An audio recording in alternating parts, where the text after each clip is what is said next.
ইটভাটার মাঠের পাশে ভুট্টা ক্ষেত, সেখান থেকে উদ্ধার হয় 7 বছরের এক শিশুর বস্তাবন্দি মরদেহ। এরপরই তীব্র উত্তেজনা ছড়িয়ে পড়ে লালমনিরহাটের আদিতমারির ফলিমারি গ্রামে। ক্ষুব্ধ জনতা অভিযুক্ত খুনির বাড়িঘরে অগ্নিসংযোগ করে।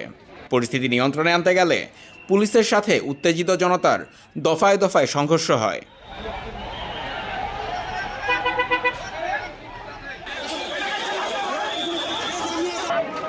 জনতার ইটের আঘাতে পুলিশ সুপার ও জেলার প্রশাসক সহ 18 জন পুলিশ সদস্য আহত হয়েছেন।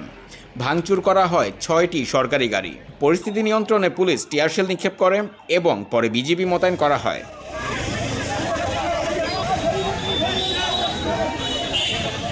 এদিকে রাতে ভিকটিমের পরিবারকে আইনি সহায়তা দিতে অবহেলার কারণে আদিতমারি থানার ওসি নাজমুল হককে তাৎক্ষণিকভাবে ক্লোজ করা হয়েছে।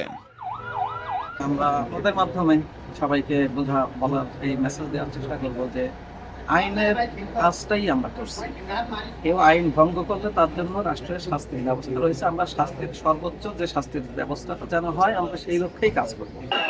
প্রথম শ্রেণীর শিক্ষার্থী নন্দিনীকে ধর্ষণের পর শ্বাসরোধে হত্যার অভিযোগ করেছে পরিবার। পুলিশ জানিয়েছে ময়নাতদন্তের রিপোর্ট পেলেই ধর্ষণের বিষয়টি নিশ্চিত হওয়া যাবে। অন্যদিকে সরকারি গাড়ি ভাঙচুর ও হামলায় জড়িতদের ভিডিও ফুটেজ দেখে চিহ্নিত করে আইনি ব্যবস্থা নেওয়া হচ্ছে বলে জানিয়েছেন জেলা প্রশাসক। লাশ উদ্ধার এবং সেখানে আইনানুগ প্রক্রিয়া গ্রহণ করার জন্য আমাদের পুলিশ সুপারের নেতৃত্বে একটা পুলিশ টিম যায় সেখানে, কিন্তু জনগণ সেখানে আন্দোলনী হয়ে তাদেরকে আইনানুগ কার্যক্রম করতে বাধা প্রদান করে। সেই প্রেক্ষিতে আমরা পরবর্তীতে বিজিবি এবং জেলা প্রশাসন ওনার কর্মকর্তা আমরা সেখানে যাই, জনগণকে বোঝানোর চেষ্টা করি। সবাই মিলে আমরা তাদেরকে বোঝাতে সক্ষম হই, কিন্তু এক পর্যায়ে যখন আমরা সেখান থেকে ফেরত আসার চেষ্টা করি আসামি নিয়ে, তো সেই পর্যায়ে তারা কিন্তু আমাদের সরকারি সম্পত্তির উপর এবং গাড়িগুলোর উপর আক্রমণ করে, সেই পর্যায়ে আমাদের কিছু লোক আহত হয়েছে এবং গাড়িগুলো ক্ষতিগ্রস্ত হয়েছে।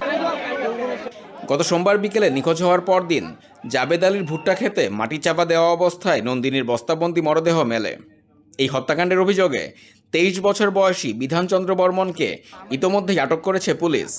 বর্তমানে এলাকার পরিবেশ স্বাভাবিক রয়েছে।